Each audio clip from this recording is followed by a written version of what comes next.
or question 12, they said, with reference to extra B, examine the likely impact of government policies to increase well-being. They said, according to the extra, the Canadian government is aiming to increase government spending to increase well-being. This helps to contribute to the HDI of Canada. So the first thing you're supposed to tell me is about what well-being is about.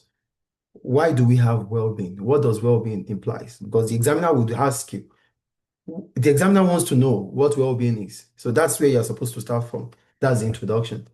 So well-being measures the quality of life, healthcare, education.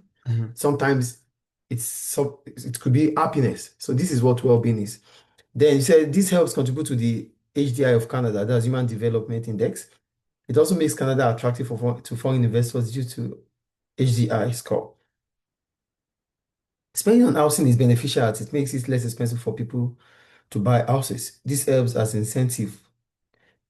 This help as it incentivizes people to seek for a job, which increases output in the economy and increase supply of labor and falling unemployment. How does how does you said spending on housing is beneficial as it makes it less expensive for people to buy houses. This helps as an incentive, or anyway, to to seek employment. Oh, cheap houses, how does that correlate with employment?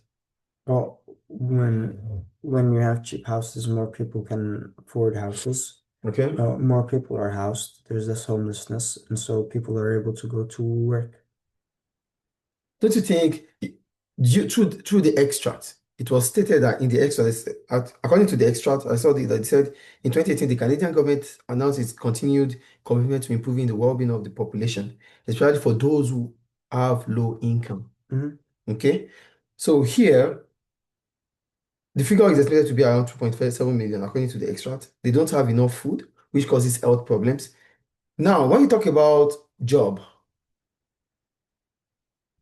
how does having a house bring about, or how does you thinking of having a house or having a house increases employment opportunity? How? If you have a house, it simply means you have a place to stay. That could improve your mental health. So it's not just Yeah. about, yeah, it shouldn't just get here. Okay.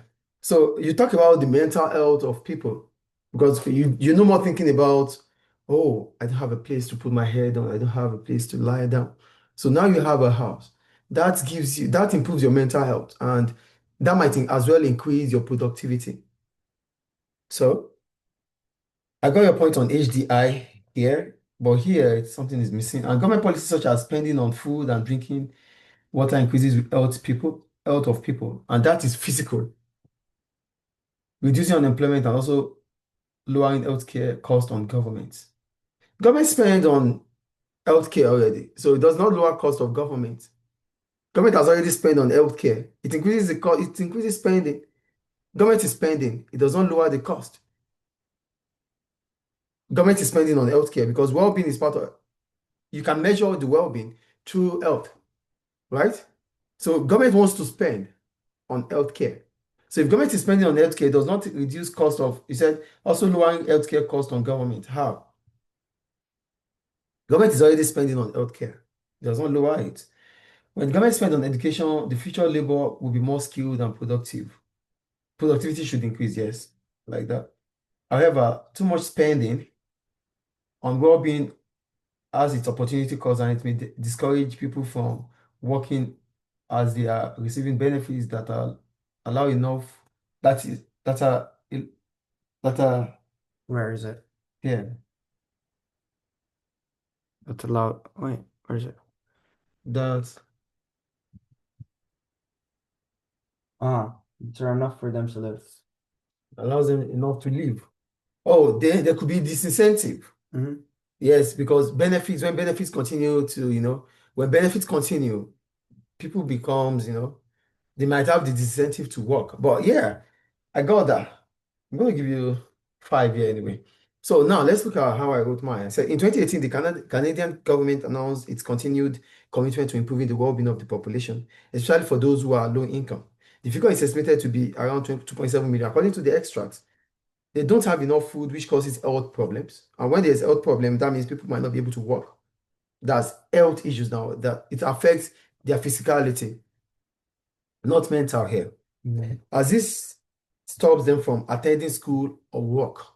It is stated in the extract. I'm not giving anything out from the moon here. It's just about the extract. With government spending on quality of food, now your own idea. With government spending on quality of food, this will in turn improve their health. That means their physical, their physical health becomes better. This may increase productive capacity of Canada. You get it now. If government is spending, because government is saying it's government figure out that low income earners could not eat well, do not have houses. It disrupts their mental health, their physical health. They do not go, they are unable to go to work. Some are unable to go to school. But government spending on well-being means people will start working, people can go to school. They can attain knowledge and skills that would make them to be employable. Mhm. So, and that would increase the productive capacity of Canada. That's the point there. Government has increased spending on low-cost housing, better quality drinking water. You said that anyway. This may in turn improve mental and physical health. However, increase in government spending may lead to budget deficits. And if budget, yeah, that means government might be spending more than what it's receiving in terms of revenue. This may in turn increase national debt. Increase in government spending on well-being may not increase the ability of people to work as they may as well not have the required skills needed. So government might spend on well-being, but yes, you said increase in government spending on well-being might give them that physicality to work. But what about if they don't have the skills required to work? Yeah. So that's another problem there. An increase in government spending may not be the only way to improve well-being. There are other factors such as maybe the location of the family, where they are, safety issues. And these are other factors that has to be put into consideration when we're talking about the life of people. I think that point is clear there. Yeah. So you can have this and add it to it. Now go to question 12E. Pause here first. We have the next one. Um, question 12E. Why? Mhm. Okay. That's a 14 marker. They said, using the information in figure 2 and extract A, discuss the impact of low investment on Canada's economy. Yeah, you said investment is spending on capital goods. Yeah, it's fine. Investment is spending on capital goods. So Canada has a very low investment as a share of its GDP compared to other developed countries. Yeah, look at the case study. Canada doesn't have the lowest. Yeah, it has You said a low investment as its share of its GDP compared to the rest of the developed economy. Is UK not a developed economy? no, I said yeah, Mr. But Okay, let's go back here.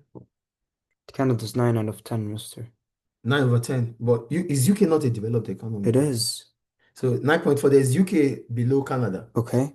So you would have said in relative to other countries instead of saying developed countries. Because when you say developed countries, you are taking UK out of developed countries. Okay. Do you get what I'm saying here? Yeah. So you would have said Canada has a low investment as a share of GDP in relative to other countries, Mhm. not developed countries, because UK is also a developed countries. Okay. Do you get the point there, please? Yeah. Okay. So this impacts the labor as the capital equipment to workers ratio is low, and this reduces productivity in the economy because time taken to produce goods is longer. If Canada decides to invest, the AD will rise, which is because investment is a component of AD. Investment along with labor training shows Canada being internationally competitive, meaning not only local investment but also FDI, which contribute as well. In the exchange rate, net trade balances in Canada is expected to become more of an exporter in sectors like oil and gas and cars. Now, the question is all about the impact of low investment, Mm-hmm. right? Mm-hmm. And now, the only thing you talked about here, yes, you gave me the definition of investment. That's good. You have the mark there. They said, if Canada decides to invest, tell us more about what low investment will bring about. You didn't say nothing about low investment here. Low investment, there's a consequence for low investment. And low investment does not really means the economy is going downtown. It does not really mean that the economy is not growing. because it's just a statistic, and GDP is not the only measure of a country's metric when it comes to economic growth. Yes or no? Yes. So it simply means you are one-sided here, and even being one-sided, you didn't tell us the consequences of low investment. And that is the main reason for this question. So the impact you said, if Canada decides to invest, this could be summary. It's not the body. This should be a summary.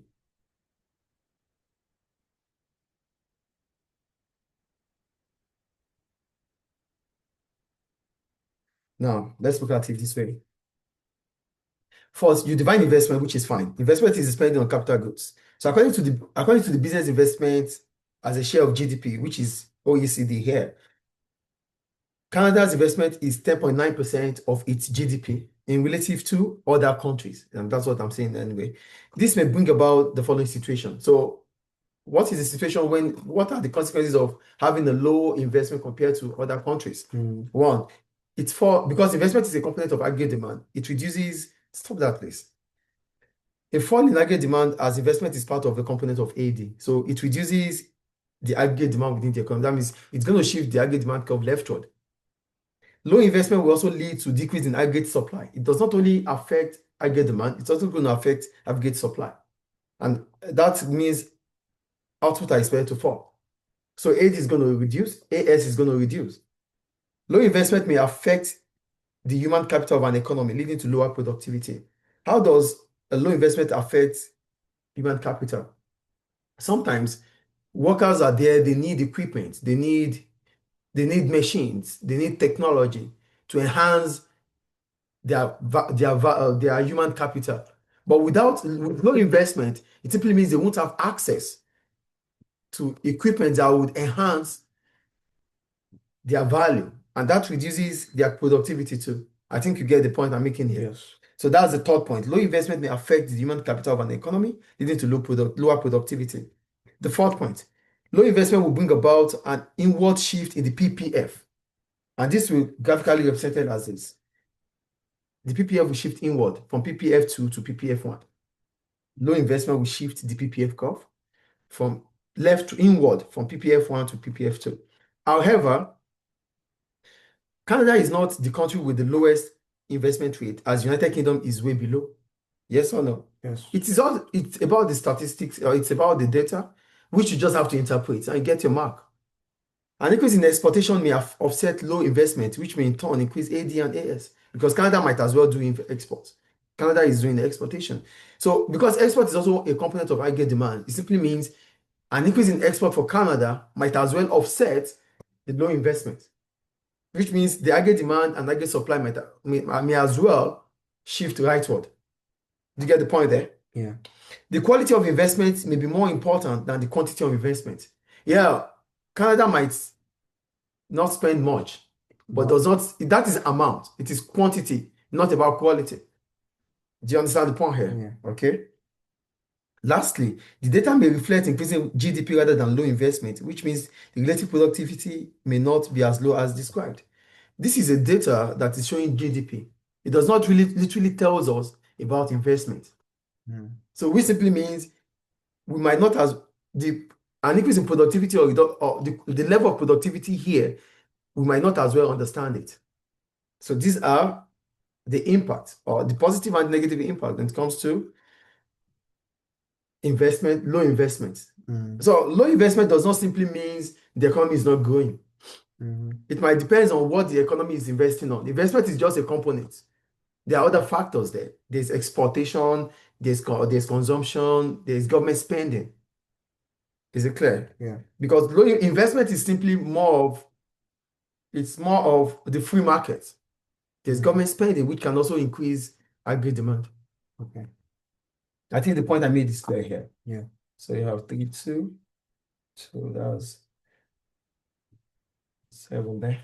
So go to question 13.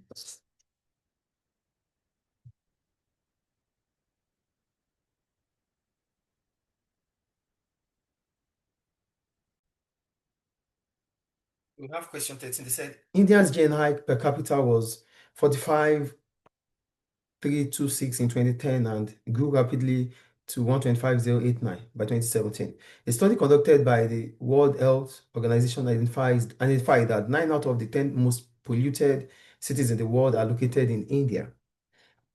Evaluate the cost of rapid economic growth on an economy of your choice. So it's India anyway. So here you said rapid economic growth is a process by which a country increases its output in a very fast rate over the years. Yes, that is rapid economic growth. But what are those factors that bring about rapid economic growth? An economy cannot just grow, increase its output. There will be some factors that brings about rapid economic growth, like technological advancement, like industrialization, or probably what else? Technological advancement, industrialization. What else can bring about rapid economic growth? Technological industrialization, or maybe investment in capital goods. So these are things that bring about rapid economic growth. So India had almost 3 times their GNI per capita from 2010 to 2017. This shows that employment increased since output increased, real wages has also increased. So the basic necessities are required for survival, and they can even start thinking about importation. This is because the purchasing power has increased. Also, the basket of basic goods may differ as disposable income varies. However, with economic growth comes cost. So these are to you, these are the benefits of economic growth, rapid economic growth, right? But there are more to this anyway. However, with economic growth comes cost. Since disposable income increases, more people can afford goods and services, increasing demand, causing inflationary pressure. Inflation makes demand fall again if it reaches the point of hyperinflation, and the increases in wages would not be making differences. Yeah, you talked about inflationary pressure. So inflationary pressure here simply means real income might not increase. That is the point you're making here. So increasing output of an economy leading to rapid growth might cause pollution, especially in countries with harsh labor as its primary income sector, leading to government of the 10 most polluted cities being in India, causing health Where's problems. the right government? I don't know. What is this? Okay, so GOU. not 9 out of 10. 9 out of 10 most polluted cities being in India, causing health problems and injuring public welfare. The question is straightforward, it's direct. The question talks about the consequences of economic growth. But we won't talk about the consequences of economic growth without the impact of economic growth. So everything you've written here, I can only derive just 2 points here. Inflationary pressure, okay. You talked about real income here, which might not increase. Then you're referring back to causing health issues. And here they can increase the importation. Even if increase in importation, what's the consequence of increase in importation? There's a consequence for that. You've done what you can, okay, it's fine. 1, 2, 3, 4.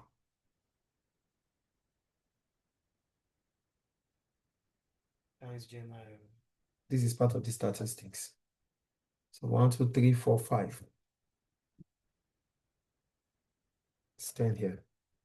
Now, for rapid economic growth, look at the first thing I wrote here. I said rapid economic growth is a significant increase in country's GDP, which is influenced by industrialization, technology, and technological advancement and investment. So you said the economy is growing. Yes, it's increasing.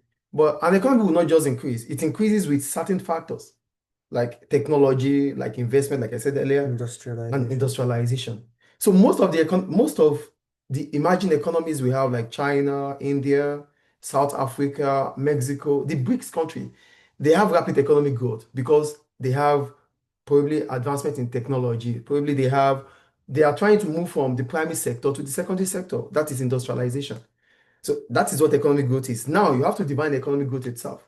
Economic growth is an increase in the productive capacity of an economy. There's rapid economic growth, which is different from economic growth.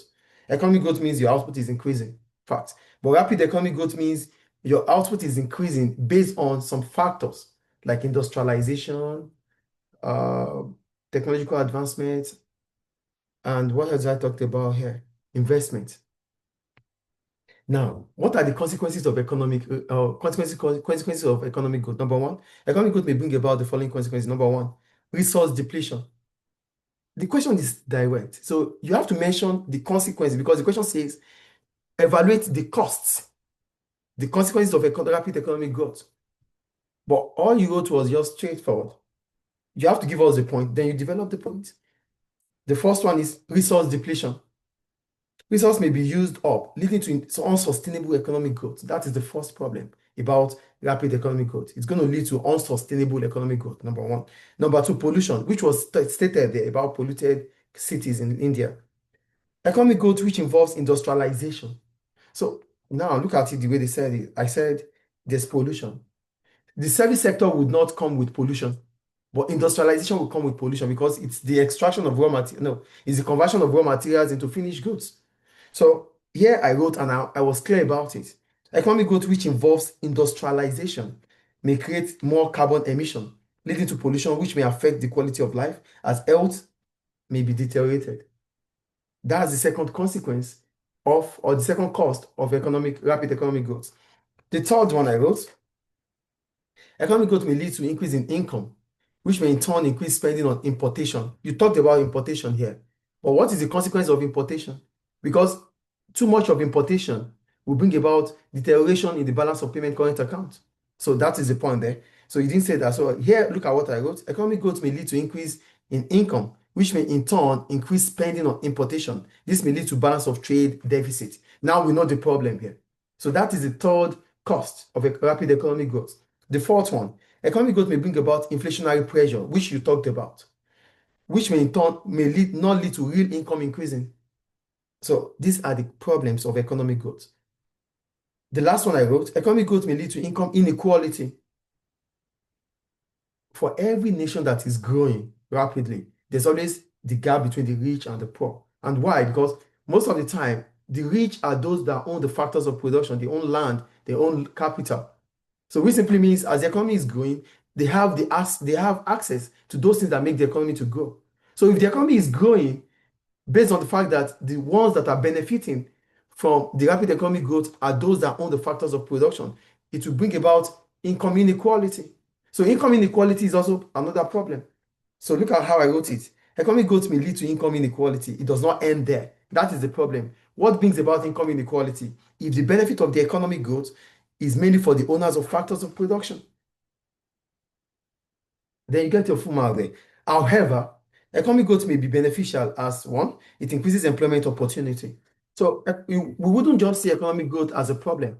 There are positive aspects of economic growth, which the first one is employment opportunity. Increase employment opportunity, which may in turn increase the standard of living because people start having income to spend. Two, economic growth may allow countries such as India to invest in technology that reduces pollution. So yeah, pollution is a problem, but technology reduces pollution. So India might as well invest in Green technology. that would reduce pollution. That's another point about increasing economic growth. Does it make sense now? Yes. So these are the things you are supposed to talk about. And I hope it's clear. So another thing you can still talk about improving economic growth is that economic growth will increase exportation. And if exportation is increasing, it means about improvement or Exchange rate. exchange rate increases. And that might bring about improvement in the balance of payment current accounts. So these are the positive impacts or the positive take when it comes to rapid economic growth. So we end it here. So you can just go through them again and We should read them and write them again. yeah. And we should ask them tomorrow about them. Okay, sir. So how much he got? Okay, let me calculate the total, please.